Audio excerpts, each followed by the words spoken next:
Elena Vasquez had cleaned office buildings for 20 years. Same routine every night in downtown Phoenix. Empty trash, mop floors, lock up and go home. Nobody paid attention to the quiet woman with the cleaning cart. Until the night, someone left a suspicious package in the lobby, and Elena didn't call security. She didn't evacuate. Instead, she calmly walked over, examined the device, and began defusing it with her bare hands. That's when everyone learned that the night janitor was a former Army EOD specialist. Welcome to People's Journal Stories. Before we begin this powerful story of hidden expertise and quiet heroism, tell us in the comments what city you're watching from today. And if you believe stories like this deserve to be told, hit that subscribe button and turn on notifications, because sometimes the most skilled hands belong to the people we notice least. The Meridian Tower stood 42 stories above downtown Phoenix. By day, it housed 1,500 employees. By night, it belonged to Elena Vasquez and the handful of people who kept the corporate world running while everyone else slept. Elena had worked the night shift for 15 years. At 53, she moved with economical grace, her navy blue uniform always spotless, graying hair pulled back in a practical bun. She spoke English well enough for work, but with an accent that led most people to assume she was less educated than she actually was. Elena had learned not to correct these assumptions. Being underestimated was often an advantage. Her route through the building was methodical. Start at the executive floors, work down through the cubicles, end in the lobby. She knew every office, every corner, every weak point of the Meridian Tower. This knowledge hadn't been gathered out of curiosity. It was the product of training that told her to always know her environment, always have an escape plan, and always be aware of what didn't belong. The security guards treated her with distant politeness. Frank Kowalski would nod and say "Evening, Elena," in a tone that suggested he'd forgotten her name years ago. The younger guards barely acknowledged her at all. To them, she was just part of the building's furniture. Elena preferred it that way. After what had happened in Kandahar, invisibility felt like safety. But that Tuesday night in November, something was different. Elena noticed it immediately when she stepped off the elevator on the 36th floor. The office was too quiet. Coffee cups sat on desks with steam still rising. Computer screens were active, but no people. Elena's training kicked in before her conscious mind processed the situation. She moved quietly through the reception area and found them 3 attorneys lying unconscious behind a desk. Not dead, but sedated. Their breathing was steady but shallow. That's when she noticed the faint chemical smell coming from the building's ventilation system. Elena's blood ran cold. Someone had introduced a sedative into the HVAC system. The building would be a death trap when the morning shift arrived. This wasn't random, this was a setup.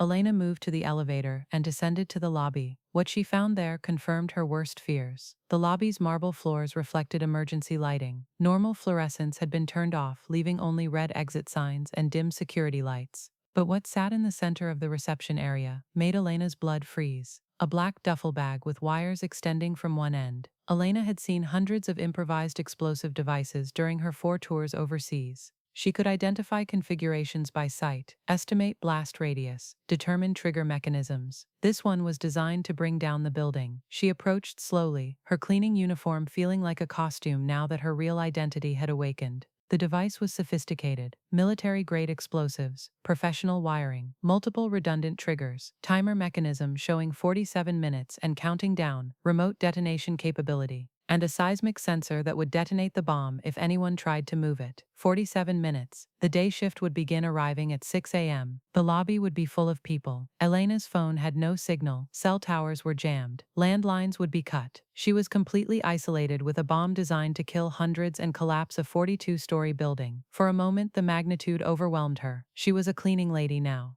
She made $11 an hour and went home to watch telenovelas. She wasn't Sergeant Elena Vasquez, explosive ordnance disposal anymore, but the bomb didn't care who she used to be. Elena walked to her cleaning cart and removed a toolbox from the bottom shelf. Most people assumed it contained basic maintenance tools. It did, but it also contained items she'd hoped never to use again. Wire strippers, digital multimeter, needle nose pliers, LED headlamp. She had told herself for 15 years that she kept these tools out of habit, but the truth was, she had always known that someday she might need to be Sergeant Vasquez again. 26-year-old Sergeant Elena Vasquez knelt beside what appeared to be a roadside shrine but was actually one of the most sophisticated IEDs her team had encountered. Her hands moved with practiced precision, tracing wire pathways and identifying components. "Talk to me, Vasquez," her team leader said through the headset. Elena didn't lift her eyes from the device. "Multiple triggers. Primary is pressure activated. Secondary is timer disabled. Tertiary is the problem. Light sensor. If we move this during daylight, it goes off." This was Elena's 97th IED. She had joined EOD after realizing her natural ability to visualize complex mechanical systems made her exceptionally good at understanding how bombs worked and how to make them stop working. The work was terrifying and exhilarating. Every device was a puzzle someone had built specifically to kill her and her teammates. Elena had to be smarter, more creative, able to think like her enemy while maintaining surgeon steady hands.